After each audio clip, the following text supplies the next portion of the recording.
quien también está llorando, y podemos no estar de acuerdo en muchas coberturas,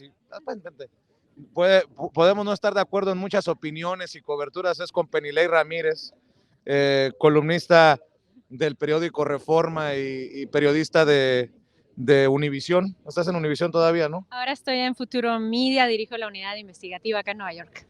¿Por qué estás llorando? Pues porque hoy terminan 10 años de mi carrera investigando a este tipo. Yo pensé en algún momento que no iba a pasar. Incluso durante este juicio lo hablamos, que no había lo que en Estados Unidos se le llama un smoking gun, o sea, no había una foto, un video, y no lo había porque él es suficientemente hábil para que no lo hubiera. Como fue suficientemente hábil para quitarse de en medio a los periodistas que lo denunciaron, a los policías que lo denunciaron, a todo el que se le puso en medio. Tanta gente que acabó en la cárcel, tantos periodistas que se fueron de México, tantas madres que siguen buscando a sus hijos y que no tienen justicia, tantas estructuras de poder que ha seguido existiendo en México, en las policías federales, en las policías estatales, en las policías municipales. Y lo que es muy triste es lo que hemos aprendido en este juicio sobre la desgracia que ha sido el país. Y como que creo que es un juicio que nos enseña que esto que llamamos guerra contra el narco era una farsa. Si fue una farsa desde el principio. Y nunca vamos a saber si pudo haberse ganado, porque ahora sabemos que en realidad nunca la libraron, que era solo un pretexto para ayudar al cártel de Sinaloa. Entonces, no sé, tú te emocionaste, es como el final de una carrera muy larga. Sí, y bueno, al César lo que es del César, a ti te tocó 10 años investigar a este personaje, también en su momento, por más que tengamos diferencias con Julio Cerroa también ayudó en encontrar las propiedades, la pista de Genaro García Luna en Florida. Creo que ha sido también sí para las víctimas, obviamente, siempre primero las víctimas, pero para los periodistas ha sido raspar con la suela sin zapato la terracería.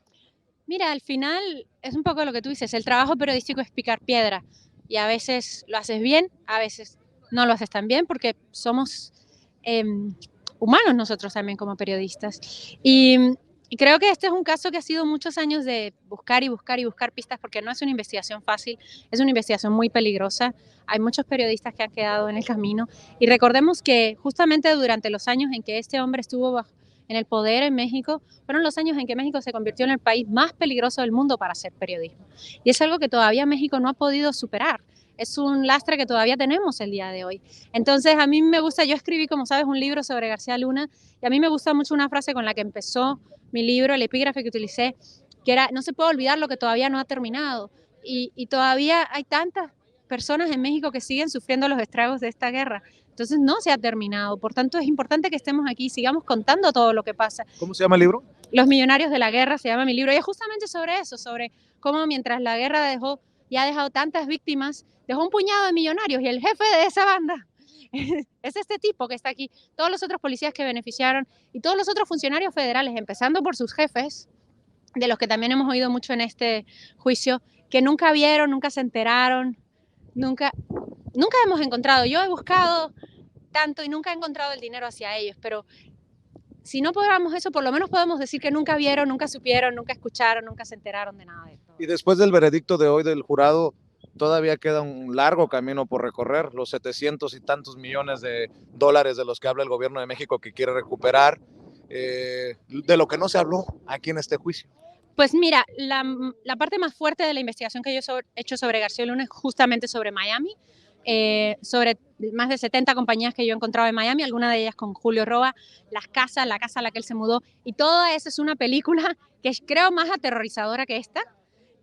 ¿Tanto así? Sí, es un desfalco al gobierno de México brutal, brutal, brutal, brutal. Y es un caso que está abierto, que estuvo parado durante estos meses y que se reactiva ahora. Entonces la historia de García Luna está lejos de terminar. Faltan casos pendientes criminales en México, falta una demanda civil en Miami y falta la sentencia que tendremos aquí mismo en junio. Así que vamos a ver cuántos años será. Para cerrar, Penilei Ramírez, y agradecerte tu generosidad, insisto, en el mundo de los medios puede uno coincidir o no coincidir, pero al César lo que es del César y ustedes han investigado por muchos años a este personaje y a sus cómplices. ¿Por qué podemos hablar de cómplices? Hacia abajo, Luis Cárdenas Palomino. Hacia arriba, Felipe Calderón.